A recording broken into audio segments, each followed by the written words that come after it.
Welcome to Spooky History. In today's episode, we're looking at the history of Halloween. The origins of Halloween are murky, mixed, and confusing even at the best of times. From harmless bit of fun to dangerous occult event that we should steer well clear of, views on just what Halloween is and isn't vary across the globe. Our understanding of Halloween has often been twisted by misinformation, primarily from 18th century historian Charles Vallancey, whose work has been pretty thoroughly rejected, even by many scholars at the time. Vallancey painted Halloween in a much darker light, suggesting the name Samhain, which we know to refer to the pagan festival, was actually the name of an evil deity also known as Balsab or Samhain, the Lord of Death. It is from Vallancey's writings people have taken the idea that people were burned as a sacrifice to this deity. Samhain is the earliest form of Halloween, pre-Christian, pro-pagan. Celts, those mostly in Scotland and Ireland, believed on one night of the year, Samhain, the doors between this and the other world were open. It wasn't just the dead that could come through, but creatures known as Sith. Fairies could also come over and bedevil humans. Many tales surround the power of the fairies, such as the Dream of Angus Og, whereby Angus is visited every night by a beautiful woman with whom he falls in love, but eventually she stops appearing. Angus turns to his father, a Celtic god, who seeks the help of the fairies in tracking down the woman.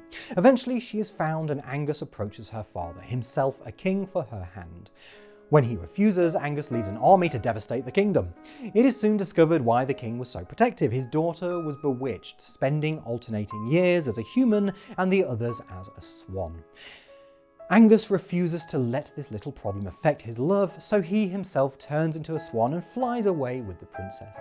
Samhain was also important for administration. Before the eve of Samhain, druids would create a communal fire and distribute embers to each household, for which a tax was exerted.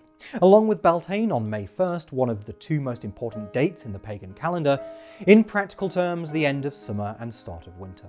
Samhain started at the onset of darkness on October 31st. It is also signifying a change in the year and a period of darkness going forward.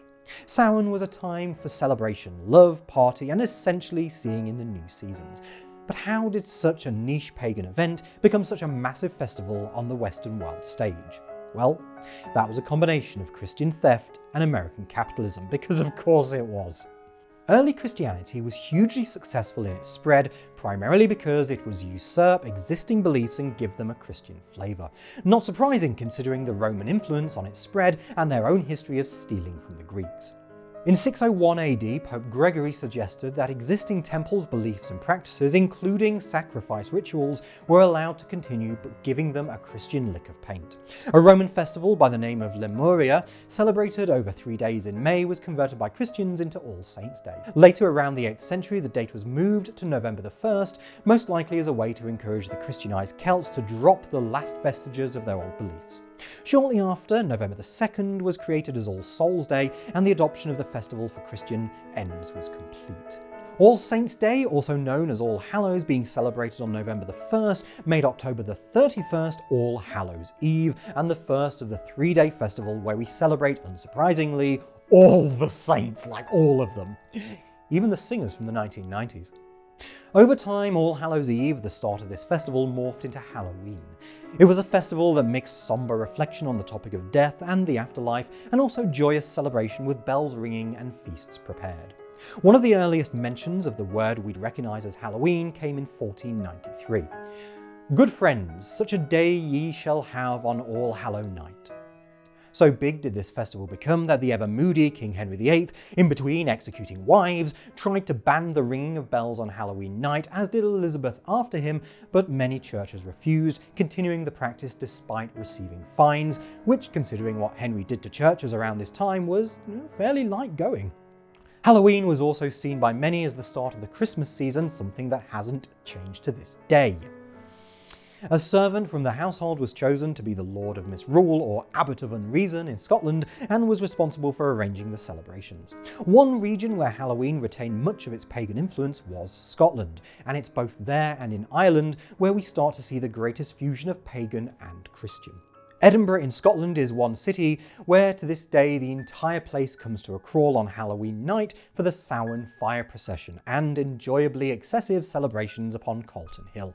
Plenty of tales and poems abound from Scotland, with a large focus on fairies, people being kidnapped by them, marrying them, fighting them. Some parents in the nearby Ireland would be so concerned that if their children went out on Halloween night, they were encouraged to do so rubbing salt and porridge into their hair, which may be one of the earliest examples of children dressing up for the night. Halloween is often celebrated with bonfires and torch processions in order to light the way for the souls in the hereafter. During the witch trial craze of the 17th century, many witches were accused of and under torture confessed to dancing with the devil on Halloween night. This could be an attempt to conflate paganism, which still had a following in Scotland, with witchcraft, utilising certain pagan deities such as Pan and his similarity in appearance to Beelzebub. By combining all of these elements and paranoid concerns, we end up with Halloween being reflective of the dark arts and evil. Then, in 1603, one Guy Fawkes attempted to assassinate King James VI on November the 5th, just a few days after Halloween, and was then executed for his crimes. In 1647, all festivals in Britain were banned except for the celebration of Guy Fawkes Night on November the 5th, meaning the days leading up to it were the only real opportunity for celebration in the country, and we first start to see people going door to door asking for a penny for the guy, or raising funds to burn an effigy of Guy Fawkes. Brits. So by the mid-17th century, the Halloween season has become well and truly muddled. Replaced, altered, morphed and changed in so many ways, it's no wonder it is so difficult to put together a concise history. Quite simply, every change and turn, every alteration has impacted the modern celebration of Halloween. In England, until relatively recently, Guy Fawkes Night was the biggest celebration, even after the reintroduction of Halloween and other festivals later in the 17th century. By the 18th century, the hysteria around witchcraft was starting to die down, at least as far as the government and laws was concerned, though in the public mind, witchcraft paranoia would continue well into the early 20th century. The 1735 Witchcraft Act essentially only existed to prosecute those pretending to be witches rather than those who genuinely proclaimed to be, and many writers, poets and artists embraced the spookier side of Halloween again. For more on the 1735 Witchcraft Act, see our episode on Helen Duncan. Fortune-telling was a popular practice on Halloween night, as were games and general festivities. One type of fortune-telling involved the fortune seeker either blindfolded or walking backwards, entering a field of kale to pull stalks. The shape, size and taste and feel of said stalk was said to provide insight into the person and who their beloved may be. Another custom involves a woman standing in front of a mirror with an apple, which she would either bite or slice, after which she would see her future husband in the mirror. Bobbing for apples could also be used as a fortune-telling endeavour by using the bobbed apple to read the bobber's fortune. Saying bob way too often. In the 19th century, costuming also became a prominent part of the celebrations in Scotland and Ireland. In Scotland, they would engage in an activity known as guising, whereby people would dress up in costume and go from house to house to collect food or coins. In return for the food or money, the children would sing or dance or perform a party trick. This seems to merge collecting food in older cultures with the penny for the guy activities prominent after the Guy Fawkes incident, which might explain why when I was a kid, we generally expected money rather than sweets when trick-or-treating. Though Halloween has been a part of British culture for centuries, until recently it was not the behemoth we know today. Britons often refer to Halloween as an American import, despite Britain's major influence on its origins. Though in truth, Halloween wasn't much of an event in the American calendar until it was imported by Irish and Scottish settlers in the 19th century. They took all of those old traditions with them and introduced them more prominently into American culture.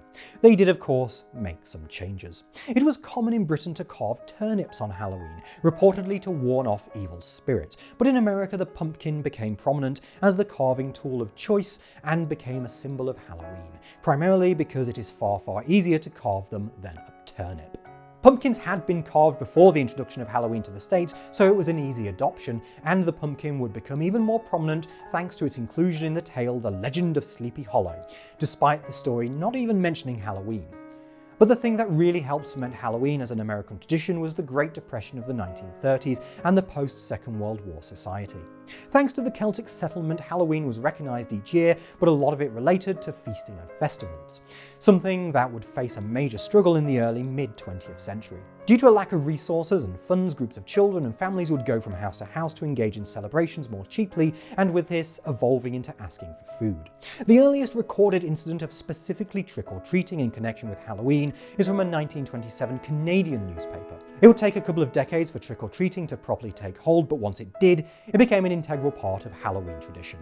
Trick-or-treating also connects to an earlier tradition of pranking, again imported by the Celtic settlers, whereby groups of children would enact pranks on people of the town on Halloween. Something that would combine with the door-to-door begging, guising and party tricks and give us the final version of trick-or-treat. This is probably a good thing, as Halloween night pranks could often turn violent, with Halloween in 1933 being so bad it earned the title of Black Halloween.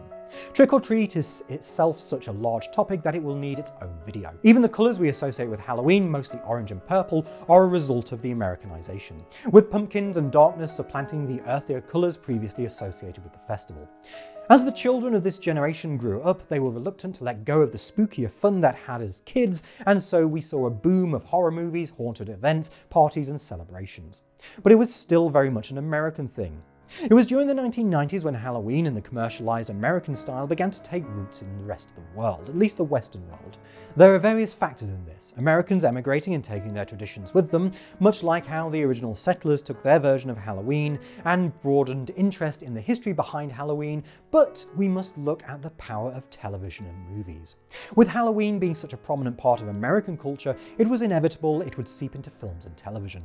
It was this that allowed the spread of the American Halloween, and with the rise in popularity of American television and movies, such as The Nightmare Before Christmas, many people began to embrace the more fun side of the festival. I remember as a kid going to Halloween parties at school, bobbing for apples, and everyone, because we were poor, dressed as the exact same witch, plastic fingers, an elasticated nose, and a dress made of bin bags. Costuming is such a prominent part of Halloween that millennials and their obsession with treating their pets like their children has led to them spending almost $500 million on pet Halloween costumes. Modern Halloween isn't just one thing, it doesn't come from just one place. It mixes so many different ideas, practices, beliefs, so many different styles, cultures and religions that it's difficult to consider it anything other than its own unique event. Not Christian, not pagan, not a result of the Great Depression, not a way to ward off dangerous fairies, not a way to protect your children, and not a way to get rid of the excess food before winter, but as a combination of all of them. Despite its commercialization and secular leanings, Christmas still has at its very core a Christian element, but Halloween has evolved beyond that in almost all cases. It fuses so much that it's difficult to distill its origins down, yet we've tried, and we hope we've done a good job. But if you want a more in-depth look, then I can heartily recommend the primary source we use for this episode, Trick or Treat: A History of Halloween by Lisa Morton. I hope you enjoyed that episode of Spooky History. Hit the bell icon and subscribe to be notified of new videos, and you can support us on Patreon from just £1 a month at patreon.com/thenoisyghosts. Thanks for watching, and please do have nightmares. Happy Halloween.